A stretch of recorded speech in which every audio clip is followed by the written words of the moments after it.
Metal Gear Solid. What can you say about Metal Gear Solid?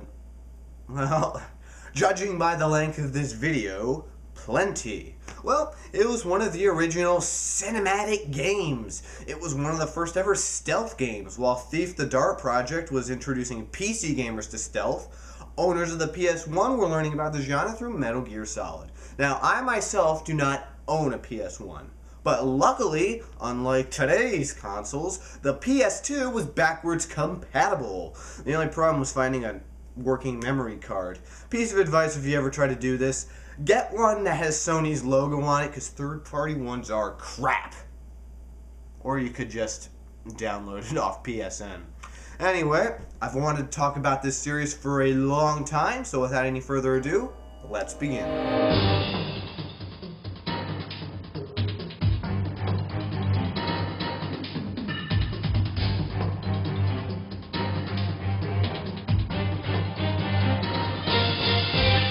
For those who aren't aware, Metal Gear Solid is actually not the first game in the series. The series director Hideo Kojima had actually made two previous games, Metal Gear and Metal Gear 2 Solid Snake. Why am I not starting with those games? Well, first of all, those games were Japan-only releases on the exotic MSX. America had access to a watered-down NES port, but that's about it. Metal Gear Solid is where the series reached major public attention, so that tends to be the place to start, especially since playing the other two games isn't necessary to understand this game's plot. But the big reason is, I have yet to play those two original titles. Like I said, they were only released in Japan on the MSX, and Japanese exclusive virtual console ports exist too. Now there have been ports to America, notably the subsistence version of Metal Gear Solid 3, and by extension the HD collection, including Metal Gear Solid 3. All you need to know for now is that in 1998, Konami released Metal Gear Solid on the PS1. It was a huge hit because of its cinematic feel, and a game changer because it was one of the first stealth games ever made. It spawned one of the biggest franchises in gaming history that has accrued quite the group of loyal followers, and I happen to be one of them. But this is 15 years later, so how well does the game hold up today? Think of it this way, the PS4 was just released, so how does the PS1's most popular and important game fare nowadays? Well, I haven't played Final Fantasy VII yet, so let's just look at Metal Gear Solid instead. Our main character is Solid Snake. Anyway, Solid Snake... Okay, stop that! So Solid Snake is an agent brought back from retirement on a secret mission. An Alaskan base in the middle of Alaska called Shadow Moses Island has been taken over by terrorists, threatening to fire a nuclear weapon if their demands are not met. So Snake is sent on into the base to stop all of this. Thus begins one of the most cinematic experiences of this game's time. Cutscenes are more movie-like and very lengthy, although I'll get to that point later. Voice acting is great, and even today, the story itself is quite good. It's a decently long story with plenty of twists in the narrative. For all the jokes gamers make about the lengthy cutscenes dragging the game's pace out, I gotta say, there's always something interesting happening because you jump from plot point to plot point quite quickly, giving the game a very good pace even today. The iconic characters also do a great job driving the plot along. Snake is really interesting as the main character. He's one of those tragic, heroic characters that aren't exactly original, but he's also really fun to be around, always conversing in that gravelly voice with his opponents and cracking jokes with his support team. Actually, speaking of whom, his support team is rather lively as well. The Colonel, Naomi, Mei Ling, all of them are just so memorable. Sure, Mei Ling's accent is a little ridiculous. I can't believe I'm being hit on by the famous Solid Snake. That's partially why she's so cool. Her little aphorisms that you get whenever you save are great stuff. We have some really great villains as well. I think most people will agree that character-wise, the Foxhound unit is the best group of enemies in the series. Falcon Raven, Sniper Wolf, and Psycho Mantis are all impactful and compelling. I especially like how Snake actually talks with these villains after they die. It may come off as a bit anime-ish to some, but I find that it fleshes out their motivations and backstories quite nicely. Then there are your allies on the base that you meet. Otacon's a great character, again, debatably the cliche geeky sidekick, but nevertheless quite enjoyably quirky. Then there's Meryl. You know, I don't use makeup the way other women do.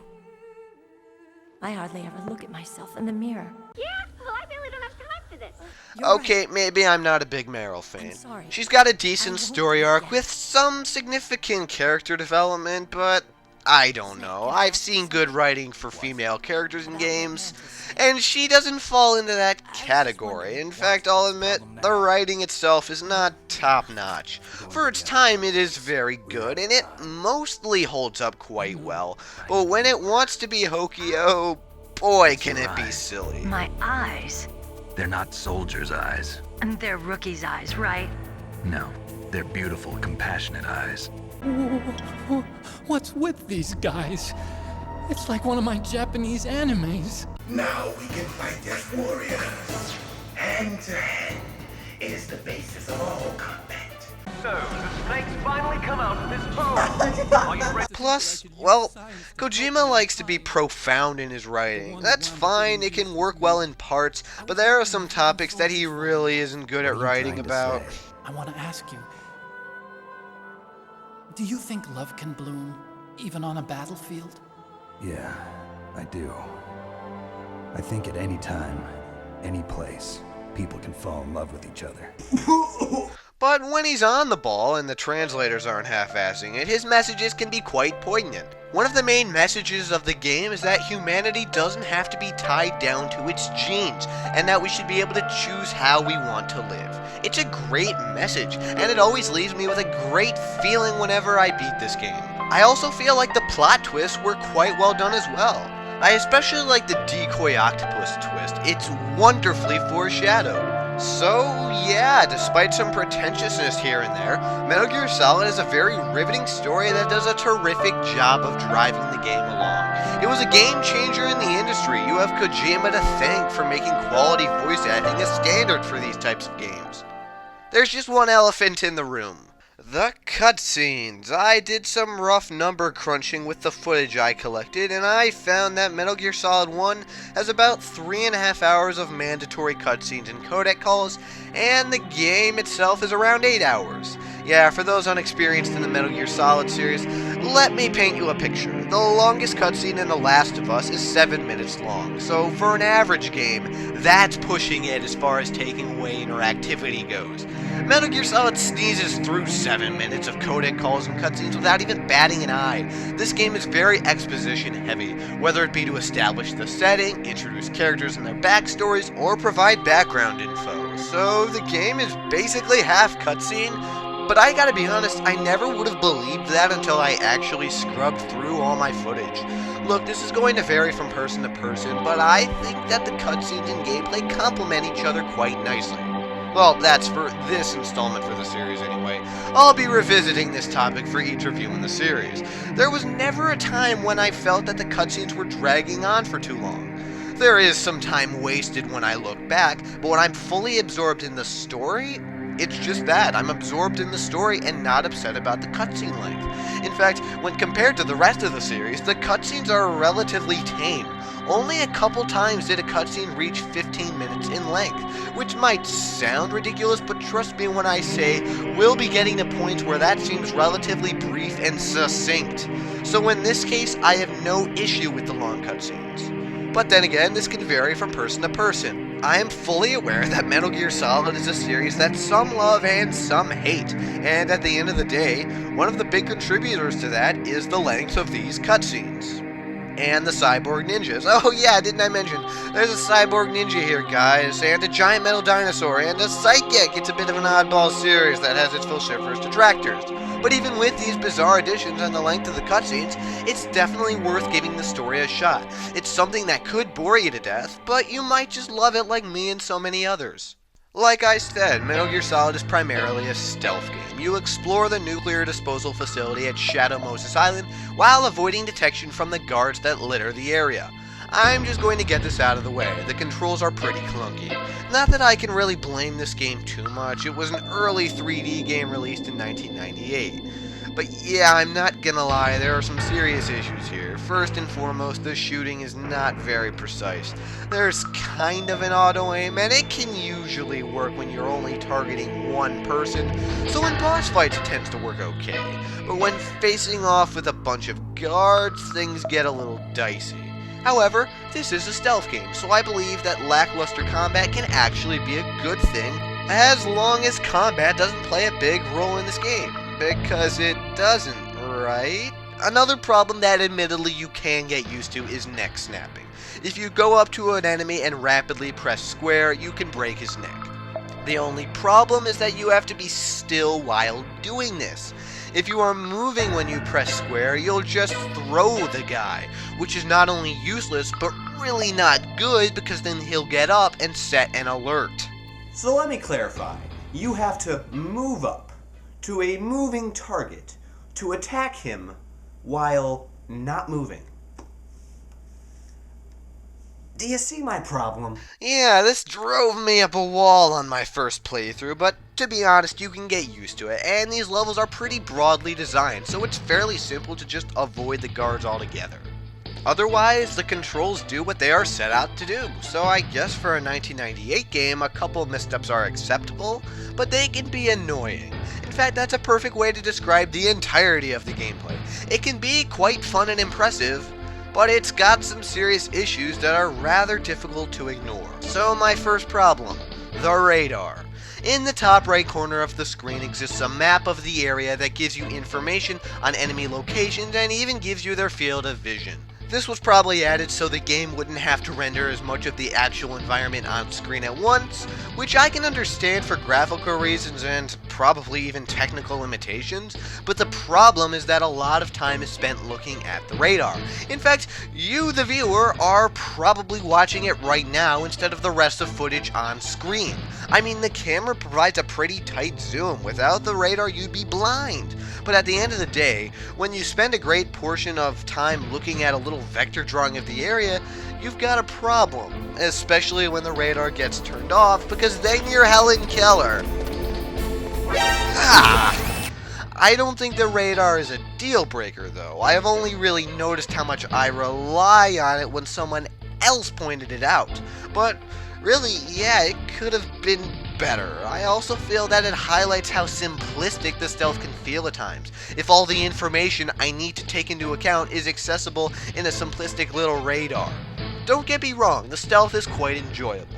But at the end of the day, it's all line of sight based. Sound almost never enters the equation, and there's no use of shadows like Thief or Splinter Cell, which isn't too big of a deal, but at the end of the day, there's only so much you can do with a linear sight-based stealth game on the PS1. There are times when it manages to become far more than the sum of its parts and become an enthralling stealth experience. A lot of times, actually, I was shocked by how much fun I had on my playthrough for footage. It can be one hell of a tense experience, and unlike games that focus on sound and shadow, this simplistic approach actually leads to a fast-paced stealth experience, which is both unique and exhilarating, but other times, the simplistic stealth is just that, simplistic. Oh wow, I hid behind a wall and waited 10 seconds for a guard to pass, then climbed up these stairs and did the same thing again. Woohoo! Game of the year! This is especially exacerbated by the backtracking. There's quite a lot of it. And to be fair, it's not a gigantic problem necessarily, but I do believe I performed that one example I just mentioned of hiding behind the wall, waiting for the guard to pass, climbing the stairs, hiding behind the wall, waiting for the guard to pass, and getting in the elevator 3 times in one playthrough in that one room. I threw upwards of 10 chaff grenades just getting through this one room a half dozen times thanks to all the backtracking.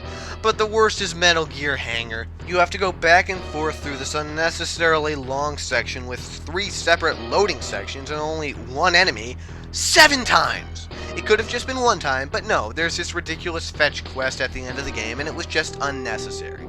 Even the sequences that you only have to walk through once per playthrough can really drag. Remember earlier when I talked about how this game really wasn't designed for action? Well, the developers sure didn't seem to realize this. There are a plethora of forced combat scenarios, especially towards the middle of the game.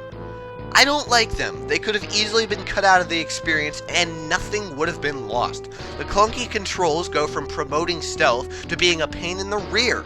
But perhaps worst of all, they kill the incentive for stealth afterwards. One of the things I love to do in stealth games is completely ghost my way through an environment without killing a single guard.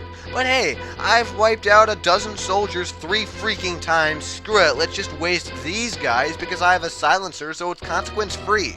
Which still wouldn't be too bad if these action sequences were particularly well designed. But they aren't. You've got 2 claustrophobic elevator shooting sequences, and while I suppose the first one's alright, the second one is just grating. Then we have the stairs. Oh god.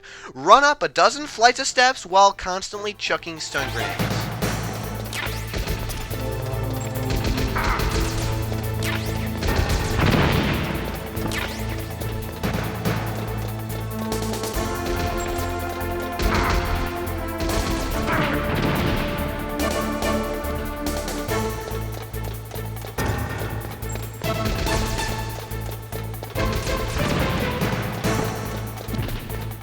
Oh my god, who thought this was a good idea? There's no challenge, no skill, no way to get better at this section. You keep throwing grenades every 10 seconds while absorbing bullets as you run in what's essentially a straight line. And this section lasts a good 3 minutes. Then we have the boss fights. They are a bit overrated. Well, okay, some of them. I really like the Vulcan Raven fight. It's stealthy and there are numerous ways to inflict damage. Nicely done. Metal Gear Rex is a decently enjoyable fight if you stocked up on chaff grenades, and so is the Hind team. Psycho Mantis is extremely creative. The Ocelot fight, kind of annoying, but still relatively enjoyable. Otherwise, well, Sniper Wolf is a bit of a pain. If you don't get the Phantasmine, you're in serious trouble with shaky cam that would rival the Hunger Games. But that's not the big problem. If anything, the benefits of Phantasmine reward exploration. No, I hate how you have to lie down in the immediate line of sight of Wolf with your clunky D-pad controls. You have no practical cover system from which to pop out of, and that is a bit of a problem when you're in a gunfight. And then you have to pray that you don't get shot, because if you do, you get sent staring at the nearest wall, requiring you to reorient yourself and start the whole process over again. I'm sorry, I know it's due to the engine limitations that you have to crawl into such a vulnerable position, but it's just bad design, and I really don't like the first of the 2 Sniper Wolf fights. But the second one, I will admit, is actually pretty enjoyable, probably due to the more open environment. Then there's Psycho Mantis. Wait a minute, didn't you just compliment the fight? Well, yes, it's one of the most creative scenarios in video game history. Let's just ignore the fact that you probably didn't figure out that you needed a second controller port, because the game really doesn't give you an adequate hint of figuring that one out. But still, this boss fight just oozes Kojima's imaginative juices. But that doesn't make the actual fight much fun, necessarily. The problem comes from the serious zoom-in with the camera that I was talking about earlier. All of Psycho Mantis' attacks come from throwing objects across the room, but the camera is so zoomed in that reacting to these attacks is not a fair test of skill, but a bunch of cheap bullcrap. But the worst of the worst of the worst is the Gray Fox fight. Oh my god, I hate this boss battle. If the engine may not have been optimal for gunfights, it sure as hell doesn't work for hand-to-hand fights, which is what you are forced to do here. The fight goes on for way too long, you are forced to repeat the same monotonous motions over and over and over, but you take a crap load of damage, and if you die, which I always do, then you have to do the whole fight over, complete with 2 unskippable cutscenes. Oh, finally! I took out all his health. Now I can...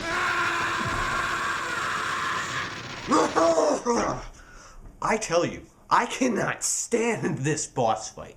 But you know what the worst part is? I have never heard anyone else talk bad about it. I have never heard anyone call it monotonous. I have never heard anyone call it frustrating.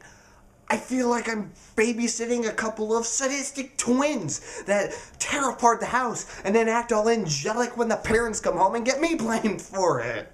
This game has aged, people. It really has. It's clunky, simplistic, and full of bad design choices that really can't even be excused by looking at the time period in which it was released. So why do I bother with this game? Is it only because you need to play it to get to the superior games later in the franchise? Does this game only get a pass because of its sequels? Well, why did I continue with the series after stumbling through my first playthrough of this game? Well, ignoring the fact that I bought the first 3 games at the same time, I didn't know how good things were going to get for this series, now did I? What kept me going through this game? Well, apart from the great story, I gotta stop and respect how creative this game is. For starters, even the worst boss fights are definitely inventive. Then you've got that great interrogation sequence. For those unacquainted, I'll explain. Ocelot hooks you up to a torture table that zaps you with electricity, and you have to rapidly tap circle until the time runs out. It's absolutely inspired. You see, this part of the game has no checkpoints. If you die, you get booted back to the title screen and have to reload your last save. Therefore, you have a legitimate incentive to submit to the torture, especially since the sequence is actually really challenging. I mean, really challenging. You have to mash the hell out of that circle button if you want to make it through that sequence. Your arm ends up hurting like hell, but if you make it through, you're on top of the world. Basically, Kojima created one of the closest correlations between player and game character. You actually have to struggle physically to achieve an objective. You have serious reason to give up and not achieve your objective, and with this game's 2 different endings, you have honest-to-God consequences. That's not just impressive for a PS1 game, that's a commendable feat that most video games today can't pull off. Good job, Kojima! And there are plenty of other great ideas here that I really don't want to spoil. I mean, how do you spot Meryl when she's disguised as a guard? What if a rat eats your card key? Will your rations stay edible if you stay in that frozen boss arena for too long? How exactly do you contact Meryl? Wasn't her frequency written on the back of the CD case?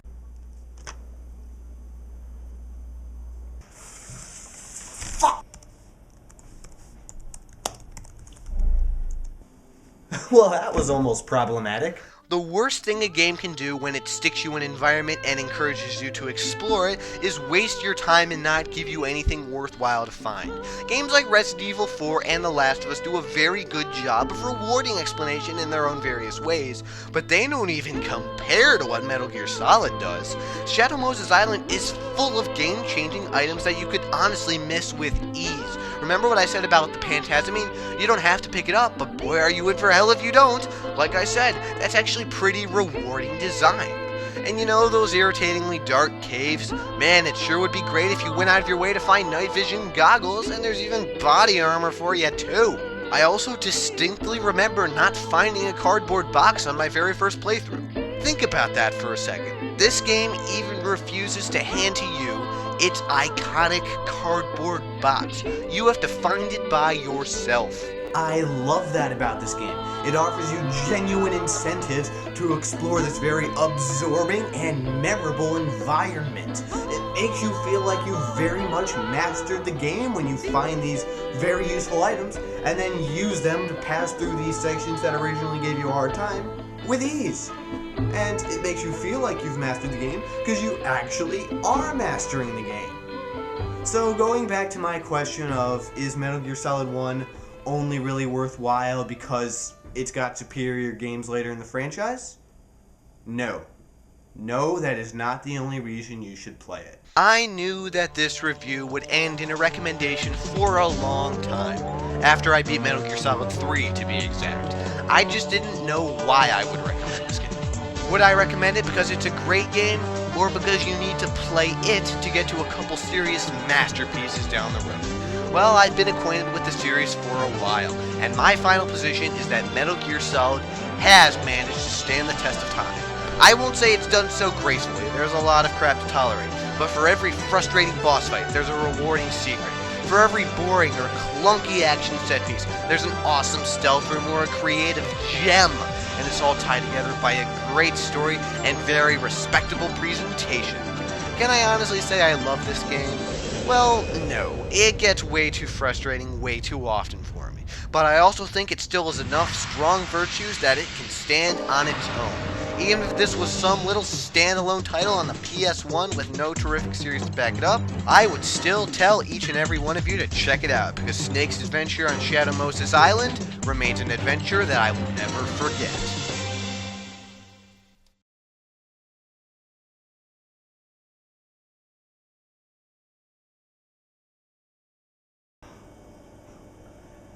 Now this is what you call going back to your comedic roots, am I right?